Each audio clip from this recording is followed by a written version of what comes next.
I have made a discovery that I think is going to ripple through generations. I'm picturing like my discovery like dropping in a pond of water and it just spreading across the world's oceans, you know? We all know our Disney Channel shows. I personally grew up with Disney Channel a little bit. I feel like I watched it religiously for about 4, maybe 5 years as a kid. And upon watching these shows as an adult, they don't look as good as I remember them to at all, to be honest.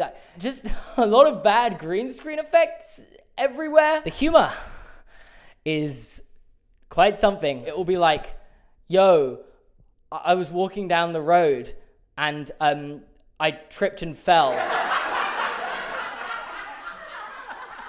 And then they wait for the laugh track to finish too, so Anyway, the thing that got me really intrigued with Disney Channel this week was the crossover episodes. You see, they didn't just have these shows and all be standalone shows on their own. They decided to do something fun, crossing their big shows over and just like expanding their universes, I guess. Was this like, when did crossovers first come about? Disney Channel kind of paved the way for television crossovers, you know? They pretty much invented that shit. Based on no facts, but only like the feeling. For me, Disney Channel showed me that you could cross over shows together. Like, this was my first ever experience with a crossover. Now I'm a massive Marvel fanboy, and I just expect everything to be crossed over, you know, like, I fully just buy the Pixar theory, I have the book and everything. When I see the Lightyear movie and they don't make references to Monsters, Inc., I'm gonna be let down. But back then, back in 2004, 2005, 2006, I didn't even know what a crossover was. I didn't even know you could do that. This blew my mind. And the ramifications it has for like Disney Channel lore and this expanded universe they've built is, well, I've already told you, it's gonna ripple the universe. Yeah, no, we've gone bigger than the world now. I'm imagining someone dropping a pebble in the Milky Way and then feeling it on the Andromeda galaxy. So we're gonna start with the first crossover episode, which was The Sweet Life of Hannah Montana. No, That's So Sweet Life of Hannah Montana. Can you hold the pen? Okay, thank you. Thank God I could hold the mic while I did this. I spent about 30 seconds trying to get a pin out. Ouch! So the first one is That's So Raven. I'm going to pin this first because it's my memory. We're going to pin that like here. I don't know why I thought like, yo, this foam is really struggling to get a pin in it. Sweet Life of Zach and Cody. I didn't intentionally do his crotch. I just... So these were like the big free shows at the time, and it was Disney's first attempt at a crossover episode. And when I say it doesn't really feel like a crossover episode, I'm not lying, because that'd be a weird thing to lie about. So all of these crossover episodes kind of have a similar structure to one another. They have one episode from each of the shows. So you have a That's So Raven episode, a Sweet Life of Zach and Cody episode, and a Hannah Montana episode. Part 1, Part 2, Part 3. And in each of these episodes, characters from the other shows come in and cameo in the episode, and it is pretty much just Raven has gone to work at the SS Tipton for the day, and therefore meets like a few of these guys, and Hannah Montana wasn't even in it. Then you have the Sweet Life of Zach and Cody episode, which is pretty much a regular Sweet Life and Zach and Cody episode with Raven, just Raven, there. And then in the final 2 minutes of the Sweet Life of Zach and Cody episode, Hannah Montana shows up. Everyone's like really excited because I guess Hannah Montana is also canonically the world's biggest pop star in their universe too. And then the Hannah Montana episode is just,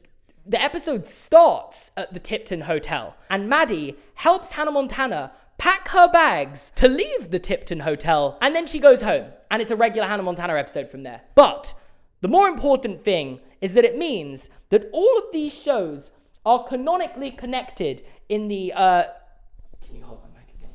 In one big cinematic universe, but not, these weren't released to cinemas. That's So Raven and Zach and Cody, they are connected for sure. And Hannah Montana's kind of connected to it. No. I think you have way too much strength. How did that just come out so easily? Wait, can I show you what I would do? They are all connected. I wasn't even in the show.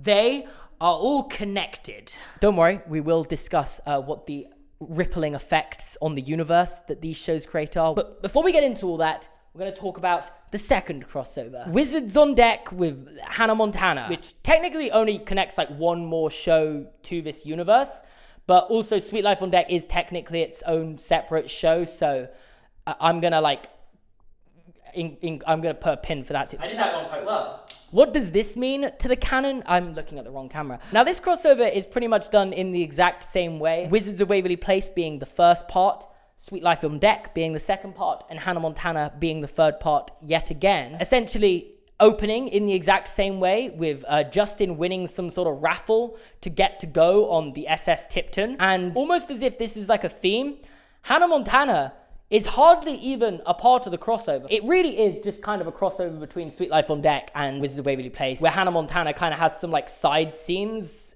and occasionally meets characters, but not for very long. And quite interestingly, they reference the first crossover. I ate cake off you.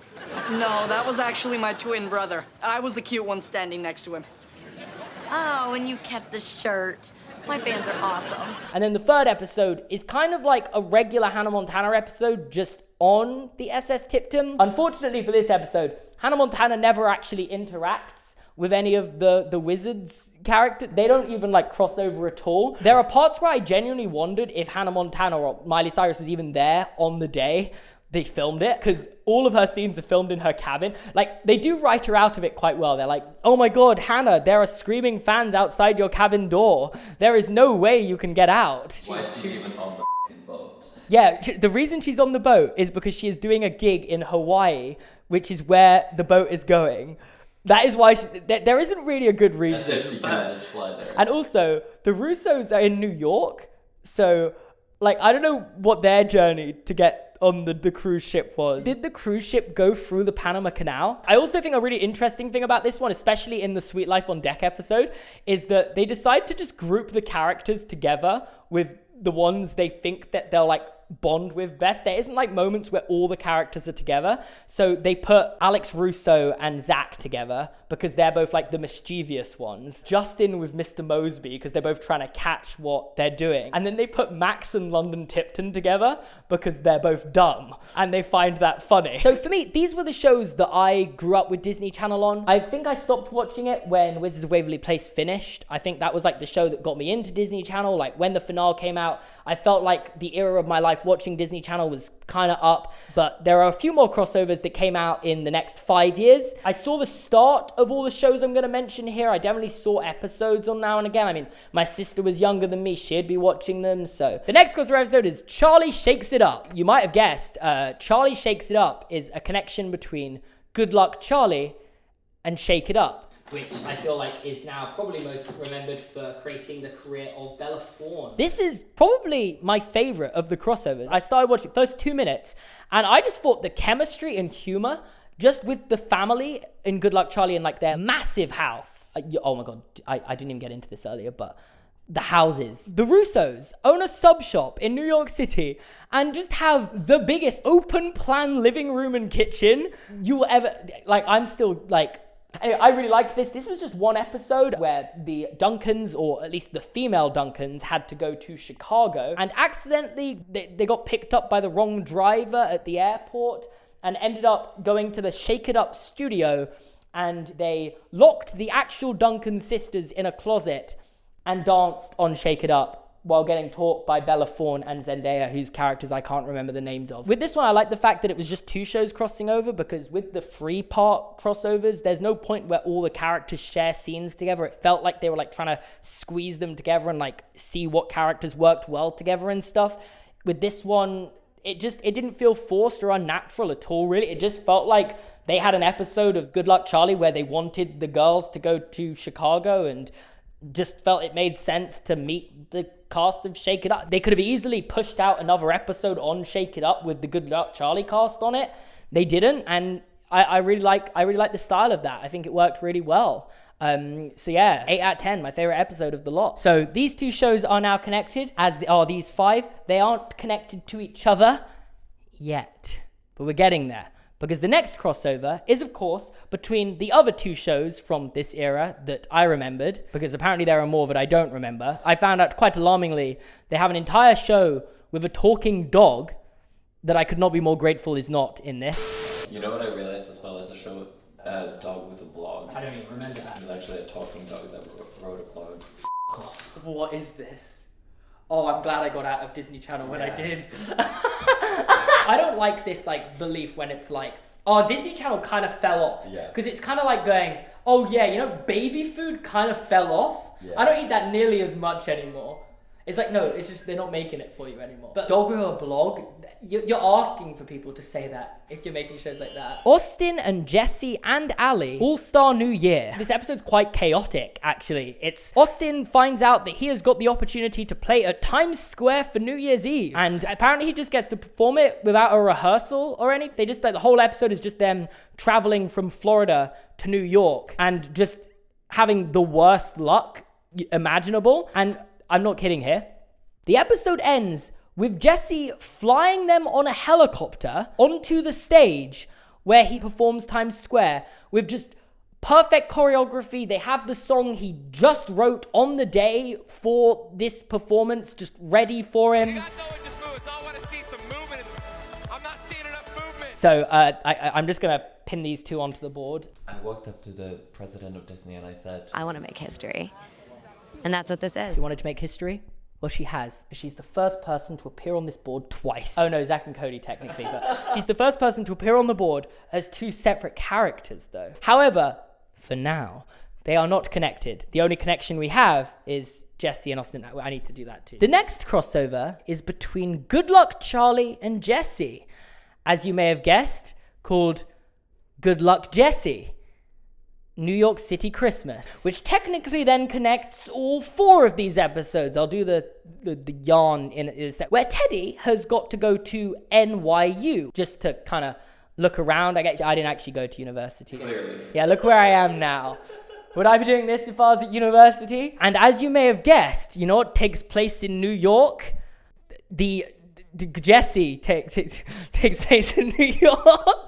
I feel bad that I'm calling this a cinematic universe. This is more of just a cinematic America. It's just that every episode is like, this takes place in New York. This takes place in California. This takes place in Florida, Chicago, Denver. And it's kind of like, oh my God, this character now needs to go to New York. Which show can we cross over with? Let's cross over with the show that takes place in New York.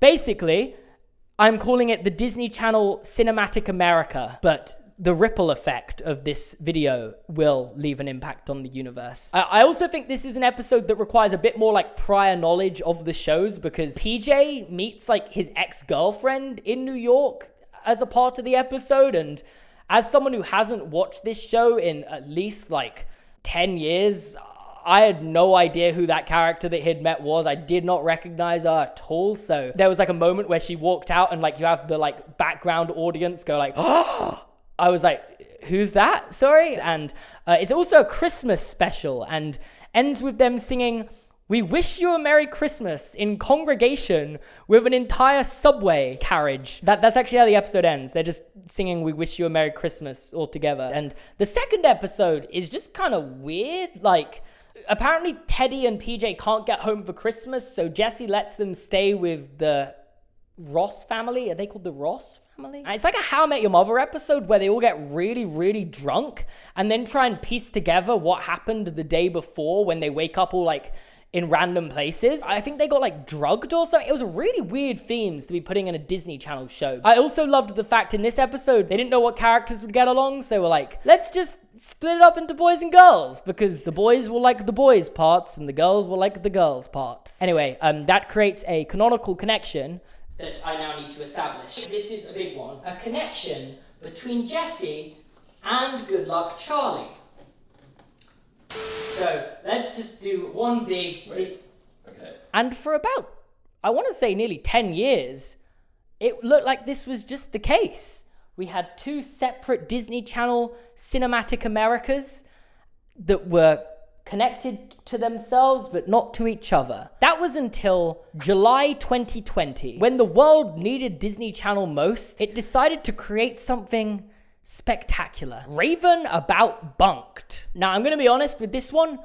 I don't really know either of these shows. I saw bits of Jessie, which I know Bunked is a follow-up show to, but also this was like season 4 Bunked, which was beyond the point where all the Jessie characters had all left. I didn't know a single character in Bunked, is what I'm trying to say. I also have seen That's So Raven, bits of it. I definitely haven't seen every episode. And I have not watched a single episode of Raven's Home, but I know it's the spin-off show that's a follow-up to That's So Raven, with Raven starring in both the shows. We're experiencing some technical difficulties. Please be with us in a second for my mind-blowing revelation. Meaning, with these two shows crossing over... No, we need more suspense. I need to make this bigger. Which means, with these two shows crossing over... Is that a better take, or do I go even more intense? No, that's good. Which means, with these two shows crossing over... I think you guys can see where I'm going with this. It's all connected. Wizards of Waverly Place is connected to Good Luck Charlie. Hannah Montana is connected to Bunked. Sweet Life of Zack and Cody is connected to Shake It Up. I don't think you quite understand what this means for the fabrics of the universe that has been created. Okay, I need a break. I'll be back in a minute. Just. This was supposed to be the sponsored section, but no brand wanted to take this video on, apparently. And while this may seem fun, there are questions that are raised when this all is taken into account. If all these characters exist in the same universe, you have to start wondering, what does that mean when Disney Channel started just reusing the actors from one show to guest star in another show? Because I don't know if you noticed, but they like doing that a lot. Selena Gomez, not only is she the star as Alex Russo in Wizards of Waverly Place, but she appears in an episode of Sweet Life of Zack and Cody where she is dating Cody and gets cast in a play where she has to kiss Zack. And then, in the crossover between Sweet Life on Deck and Wizards of Waverly Place, she is just talking with Zack and Cody like that never happened. Like, they never addressed the, oh, you know, I met someone who looked exactly like you like 4 years ago. Never gets said. What's that about? Not even just that with Selena Gomez. She's probably the most problematic person here. Yes, Selena, I'm cancelling you for your problematic ways of appearing in Disney Channel stuff. She also appears in Hannah Montana as a character called Michaela, who is like Hannah Montana's rival throughout those episodes. And I guess technically speaking, Hannah Montana and Alex Russo never meet in that crossover, but they are in a crossover episode which contains 3 parts that they both feature in. Another really problematic character is Rainy Alina Rodriguez. Yes, I knew her. I don't know about the icon Rainy. Next is the icon, Rainy Alina Rodriguez. Not only is she the star, well, no, she's not. She's a character in Austin Alley, which, as you'll remember, is connected to Jessie, even though there isn't a direct thread between them, because I had to redo all that. Remember the mess? Those two shows are connected directly in an episode where they cross over, and she actively meets Jessie in that episode. But guess what?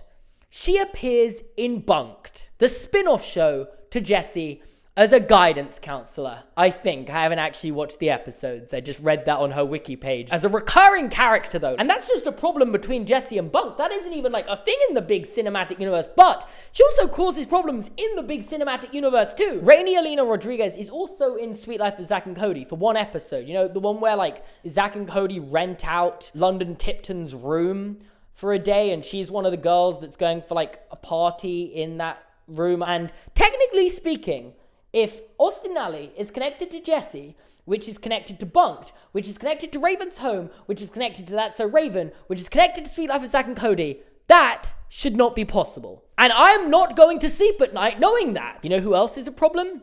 Bridget Mendler. Despite meeting characters from Jessie and Shake It Up, she also stars in Wizards of Waverly Place as like a large recurring vampire character. And she, like, dies. Her story in Wizards of Waverly Place is that she's a vampire who dates Justin, and then Alex starts dating a werewolf, and then in, like, a big episode, they reveal the werewolf boyfriend and the vampire girlfriend dated before. I'll never stop loving you!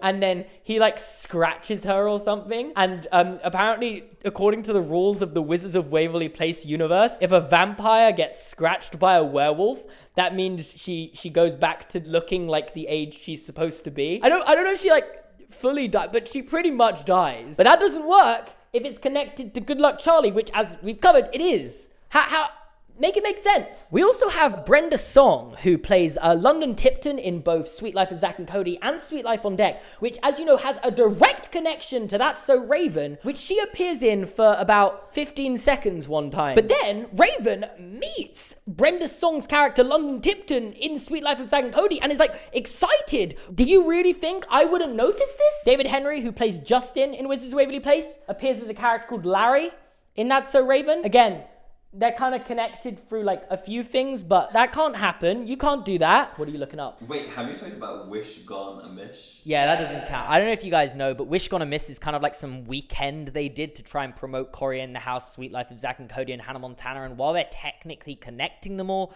it isn't a crossover episode. And technically, Cory in the House already is in the universe because it's connected to That's So Raven through being a spin-off to it. And maybe that creates a problem with Jason Dolly, who's also PJ, but I'm not counting. Let's just forget about that. It's also worth noting that Rico from Hannah Montana appears in Sweet Life of Zack and Cody and Wizards of Waverly Place, despite the fact these shows cross over. Albeit his cameo in Wizards of Waverly Place is as Max's conscience, so I don't know if that counts as a real character, nor does he appear or meet any of the characters from these episodes. Callum Worthy also appears in Good Luck Charlie.